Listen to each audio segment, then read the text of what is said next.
Прорыв обороны Ракудзачи. Тихира использует разряд молний его новой магической катаны, а также разгадка тайного пути в пространственное хранилище. Узнаем, сможет ли глава клана Сазанами помешать главному герою вернуть магические катаны. Так что погнали начинать данный разбор. Ну а также напоминаю, что прочитать свою любимую манху Манхуа вы сможете на remanga.org. Здорово, ребятки анимешники, у микрофона Зик. А вот ребята, которые оставили свой коммент под прошлым роликом. Ну а мы начинаем.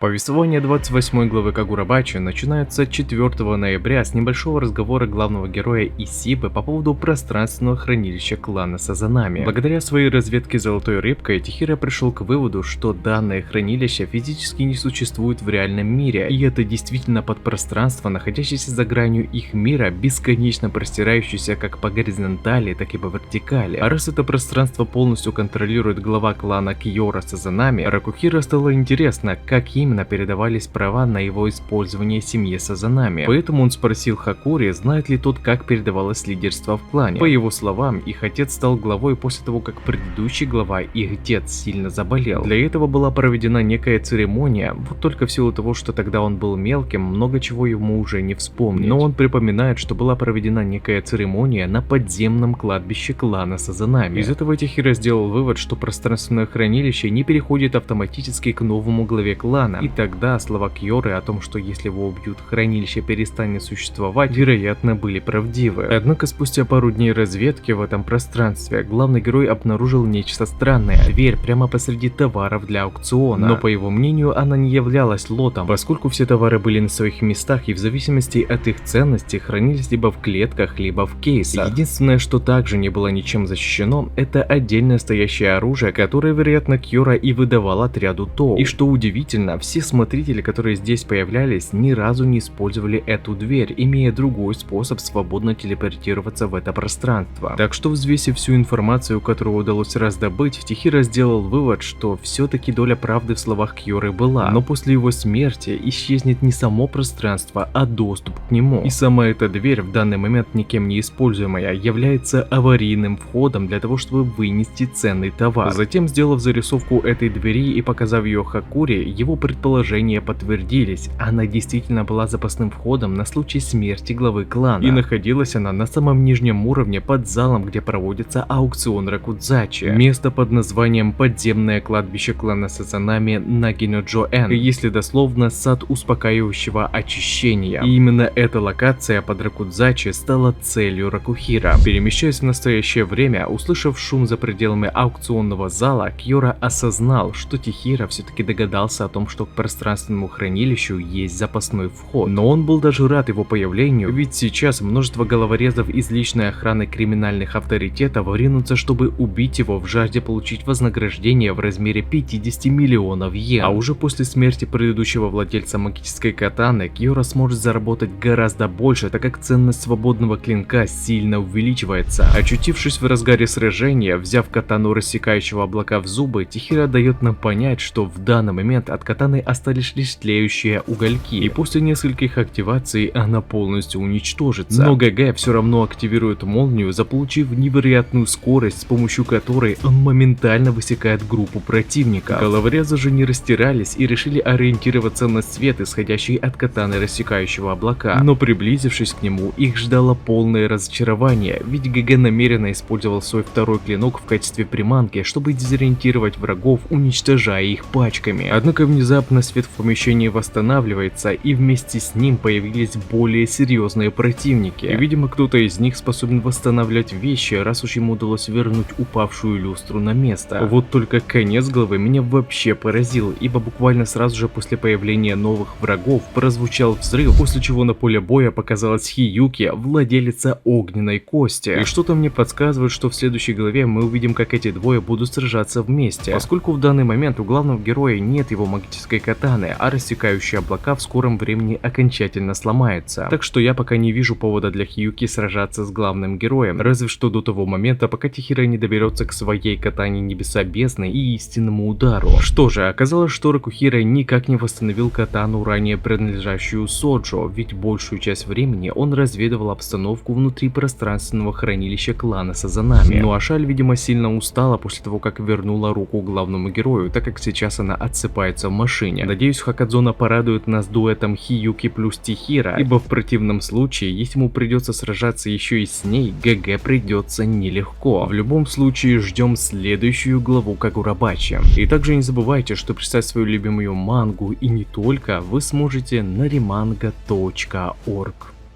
А на этом ролик подходит к концу. Пишите в комментариях, что вам понравилось, а что не понравилось, и несколько комментариев попадут в следующие ролики. Если тебе понравился ролик, тогда лайк и подписка для меня будет лучшей благодарностью, а также не забываем про колокольчик, ведь в последнее время не всем приходит уведомления. Всем спасибо за ваш просмотр, мирного неба вам над головой и всем пока-пока.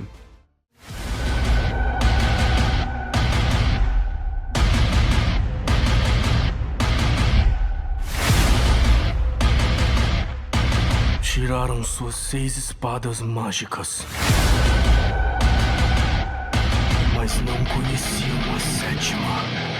Eu vou matar cada mago negro e recuperar as espadas do meu pai. Tentem.